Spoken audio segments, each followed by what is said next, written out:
Chilli powder అన్ని రకాల వంటలకు పచ్చళ్లకు సరైన chilli powder. No colour no chemicals.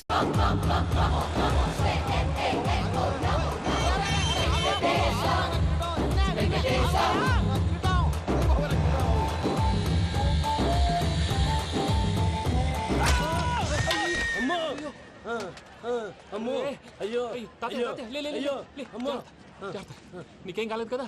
ఒక్క నిమిషం బాబు, నా నడుము సెట్ అయిపోయింది బాబు. సెట్ అయిపోయింది, నా నడుము సెట్ అయిపోయింది. Thank you Babu, thank you, thank you Babu, thank you. ఇదిగో నీ కర్ర. నాగరేటం పట్టిపోతావా? నా బండి మీద ఉంటే హెల్మెట్ అనుకున్నాను. మరి పారిపోతా? నిన్ను చూసి ఎవరు పారిపోతారు? అదిగో వాళ్ళని చూసి.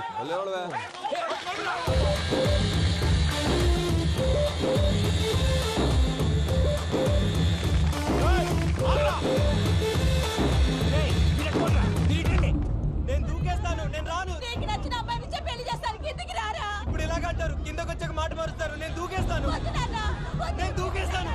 బాబు!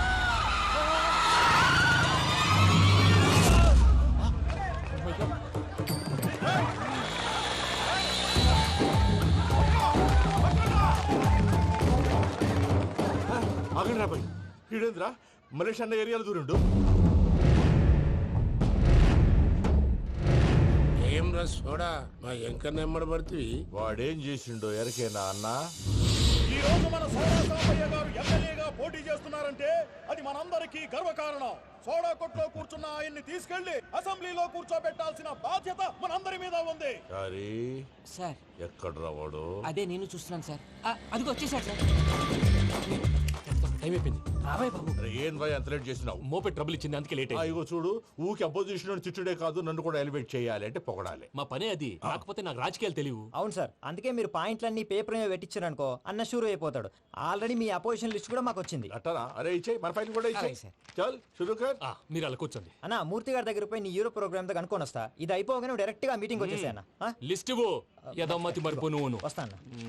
ఏయ్, వాడు మన పేరు తిన్నప్పుడల్లా మీరు చప్పట్లు కొట్టాలి. గది చూసి కిందున్న మనోళ్ళు ఫాలో అయిపోతారు. అందరికీ నమస్కారం. ప్రోగ్రామ్ స్టార్ట్ చేసే ముందు ప్రార్థన చేయటం నా అలవాటు. ఎందుకంటే సడన్ గా వర్షం రాకూడదు, కరెంటు పోకూడదు, కరెంటు వైర్ల మీద పడి ఎవరు రాలిపోకూడదు. రెడీగా ఉండండి రా. నమో వెంకటేశ. వెంకటేశ్వర స్వామిని తెలుసుకున్నానని మిగతా దేవుళ్ళు తక్కువ చేయడం నా ఉద్దేశం కాదు. ఎవరు గొప్పతనం వాళ్ళది. ఉదాహరణకి రెడీగా ఉండండి రా. వినాయకుడు, ఆయన ఏం తక్కువ తిన్నాడా? ఆ దేవుళ్ళ మీటింగ్ గురించి ఆపేసి మా మీటింగ్ సంగతి చూడు. సమయాభావం వల్ల అందరి దేవుళ్ళు కవర్ చేయలేకపోతున్నాను. ఇప్పుడు మీ అందరికి ఒక ముఖ్యమైన వ్యక్తిని పరిచయం చేయబోతున్నాను. రెడీగా ఉండండి రా. చిట్టి బాబు. చూడటానికి పొట్టిగా ఉన్న చాలా గట్టివాడు. వీడు ఇప్పుడు ఒక వ్యక్తి గురించి కొన్ని నిజాలు చెప్పబోతున్నాడు. ఆ వ్యక్తి ఎవరో కాదు. రెడీగా ఉండండి రా. Is none other than Soda Sambayya. 5వ తారీఖు అంటే అది. అయ్యో బాబు, ఫైల్ మారిపోయింది. భయ్య పరిస్థితి ఏంటో తిప్పు తిప్పు. చిట్టి బాబు, మన సోడా సాంబయ్య గురించి కొంచెం చెప్పు. ఆయన చాలా కింద నుంచి పైకొచ్చాడు. చిన్నప్పుడు స్కూల్లో పక్కోడి బలిపాలు పెన్సిల్ దొబ్బేసేవాడు. అంటే శ్రీకృష్ణుడు టైప్ అనమాట. గివెందుకు చెప్పిస్తున్నాడు రా? లీడ్ తీసుకుంటున్నాడు. ఏదో ఉంటా సార్. చిన్నప్పుడు ఇలాంటి చిలి పనులు అందరూ చేస్తారు. వేరే ఏమన్నా చెప్పు. థియేటర్లో బ్లాక్ టికెట్లు అమ్ముకునేవాడు. చెప్పమంటావా? బ్లాక్ టికెట్లా? ఏంటి చిట్టు బాబు? దొంగ నోట్లు కూడా మార్చేవాడు. చెప్పాలి. దొంగ నోట్లా? ఏంటలా నోరేళ్ళు పెట్టావు? అమ్మాయిలను దుబాయ్ సైట్లకు అమ్మేవాడు. ఆ విషయం కూడా చెప్పమంటావా? ఆవేశపడకండి, పబ్లిక్ ఏదో ఉంటది. సోడా సాంబయ్య అలాంటి మనిషి కాదు. నా ఓటు ఆయనకే. వాడు ఓటేస్తే సర్వనాశనం అయిపోతాడు. నేను చెప్పాక కూడా బుద్ధిన వాడు ఎవడు వాడు ఓటేయడు. మరి? రాళ్ళేస్తాడు. ఏదో ఉంటా సార్. ఇదేంటి చిట్టు బాబు, ఆ మీటింగ్ లో పడాల్సిన రాళ్ళు ఇక్కడ పడుతున్నాయి. సోడా సాంబయ్య ఉంటే చంపేస్తారు. జంప్.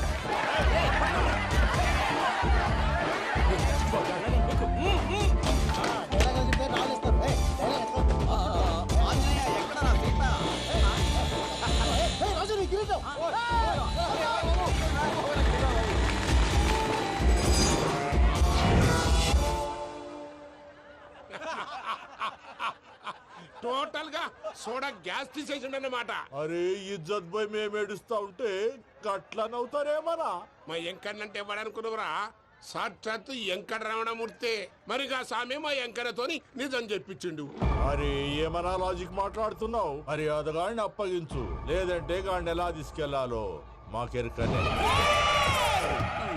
అయిపోయిండ్రా కథ. ఏంద్రా ఎంకరం తీసుకోపోతావు తోలుకోపోతావే నా ఎంకరం తోలుకోపోతావు ఏంటల్లి? అరే కాబోయే ఎమ్మెల్యే పోతావు. ఎంకరం? ఏయ్, అరే నువ్వు ఎమ్మెల్యే అయితే నాకేంది బే? చూడు బే, చూడు.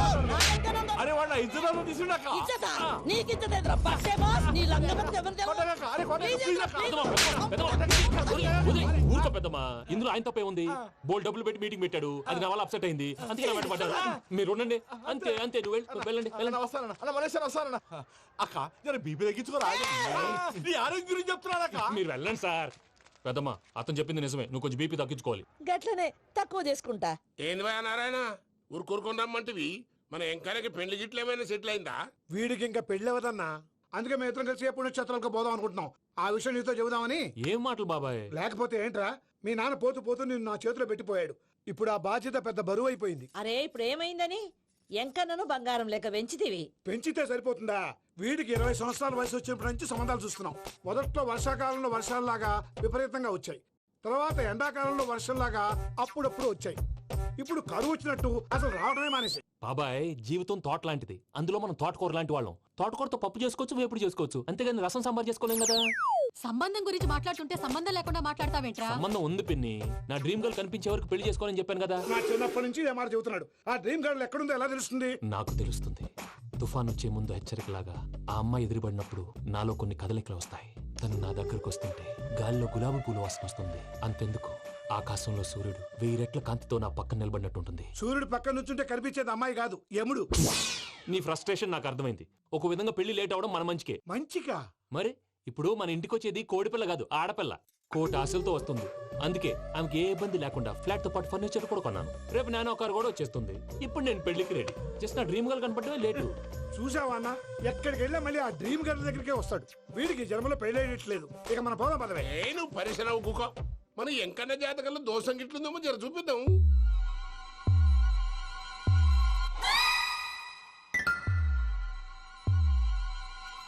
ఏంది భయ పంతులు, గంట సంధి అద్దం పెట్టి ఓ చూస్తాంటివి. చూడటం లేదు మల్లేష్, వెతుకుతున్నాను. బాబు చెప్పిన డేట్ ఆఫ్ బర్త్ కి జాతకానికి ఎక్కడ మ్యాచ్ కావట్లేదు. అర్థమైంది. డేట్ ఆఫ్ బర్త్ ఏం చెప్పావురా? December 13th. ఏ సంవత్సరం? ప్రతి సంవత్సరం. ఎదవ తెలివితేటలు చూపించకండి. ఎందుకండి తక్రారు? 1985 అని ఇక్కడ మెన్షన్ చేశాడు. బాబు ఏంటి అలా కొట్టుకుంటున్నాడు? అబద్ధం చెప్పినప్పుడల్లా అలా కొట్టుకుంటాడండి. నిజం చెప్తే నేను ఎవరైనా కొడతారా? Why are you wasting my time? అసలు విషయం నేను చెప్తాను పంతులు గారు. మీరు ఆగండి, నేను చెప్తాను. ఏంటి అప్పుడు పుట్టావా? అప్పుడు పుట్టకూడదండి. ఎప్పుడైనా పుట్టొచ్చు. ఈ డేట్ అయినా కరెక్టేనా? నేను అబద్ధం ఎప్పుడు ఒకసారి చెప్తాను. ఓహో, అదొకటి ఉందన్నమాట. ఎప్పుడు సెట్ అయింది? అయితే నా డ్రీమ్ గర్ల్ తో మ్యాచ్ సెట్ అయిపోద్దా? గ్రహాలన్నీ ధర్నా చేసినట్టు ఒకే రూమ్ లో ఉండిపోయినాయి. క్లమ్జీగా ఉంది. పోనీ డేట్ ఇంకోసారి చెప్పంటారా? నో నీడ్ మా. అయితే పెళ్ళప్పుడు చెప్పండి. పోలవరం ప్రాజెక్ట్ లాగే నీ జాతకంలో కూడా క్లారిటీ లేదు రాజా. పలాసా గారు, మీకు చూడటం రాదని చెప్పండి, అంతేగాని మిడిమిడి జ్ఞానంతో జాతకం చెప్పి ఓ పసివాడి జీవితంతో ఆడుకోవద్దు. బాబుకి ఆవేశం ఎక్కువ. పసివాడు అని పెద్ద పెద్ద పదాలు వాడుతున్నాడు. నన్నే శంకిస్తున్నాడు మల్లేష్. ఏలే జర పరిశ్రమలో ఉండి అట్లా మాట్లాడతాండు. నువ్వే మంచి మనసు చేసుకుని ఇష్టం ఎందుకు చెప్పరాదు? దాన్నే ఉందిలేరా మళ్ళీ. బాబుకు త్వరలో విదేశీయానం ఉంది. ఇది కరెక్ట్ గా చెప్పారు. నీకు దైవభక్తి కూడా ఎక్కువ. ఇది కరెక్టే. ఇవన్నీ ఎంత కరెక్టో నీ పెళ్లిలో ఉన్న సస్పెన్స్ కూడా అంతే కరెక్ట్. మరి సస్పెన్స్ క్లియర్ అవడానికి ఏం చేయాలి? ఈ టైప్ సిచ్యువేషన్స్ లోనే నేను గవ్వలు నమ్ముకున్నాను. నేను మిమ్మల్ని నమ్ముకున్నాను. ఈ గవ్వలు నేను బాగా కలిపి వేస్తాను. అన్ని బోర్లా పడితే నీ పెళ్లి అవుతుంది, తిరగబడితే నీ పెళ్లి అవదు. సగం అటు సగం ఇటు పడితే ఎటు కాకుండా పోతాం. ఏంట్రా మళ్ళీ ఇది? దేనికైనా లిమిట్ ఉంటుంది కదా. నోటుకొచ్చిన వేస్తానమ్మా.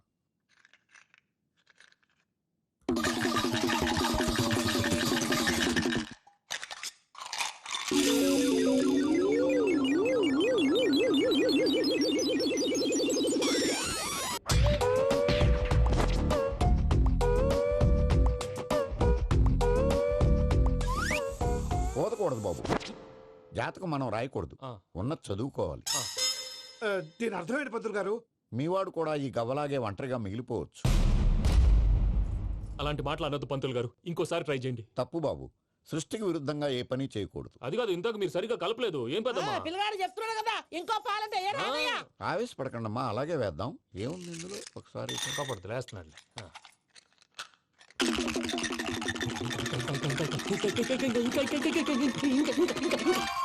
నువ్వు కలుపు.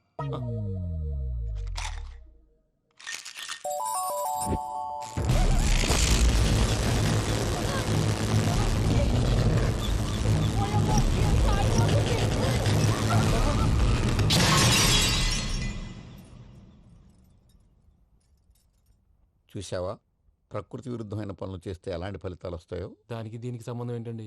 నిజానికి జాతకం వల్ల లైట్లు పేలకూడదు. ఇల్లు పేలిపోవాలా? పంతులు గారు ఇప్పుడు ఏం చేద్దాం? ఒక్క ఫోటో తీసుకుందాం. నువ్వు కూర్చోమ్మా, గవ్వ కాంబినేషన్ కావాలి. ఎందుకండి? గవ్వ నిలబడడం ఎవరైనా చూసావా? పాలపంత వచ్చినప్పుడు వింత అనుకున్నాం, ఇది అంతకంటే పెద్ద వింత. ఫోటో జంక్ చేసే ఇంక నువ్వు లేవచ్చు రమణ. త్వరలోనే ప్రపంచం అంతమైపోతుందని టీవీ 9లో చెప్తే నమ్మలేదు. ఈ పరిణామాలన్నీ చూస్తుంటే నమ్మాల్సి వస్తుంది వెంకటరమణ. ఈ జాతకుడికి పెళ్ళంటూ జరిగితే ఒక నెలలో జరిగిపోవాలి, లేకపోతే జీవితంలో పెళ్లి యోగం లేదు. ఇంకోటి ఉందమ్మా, త్వరలో నీకు రాహుగ్రహ ప్రభావితుడైన ఒక కేతువుగాడు పరిచయం అవుతాడు. దాంతో నీ జీవితంలో పెనుమార్పు సంభవిస్తుంది.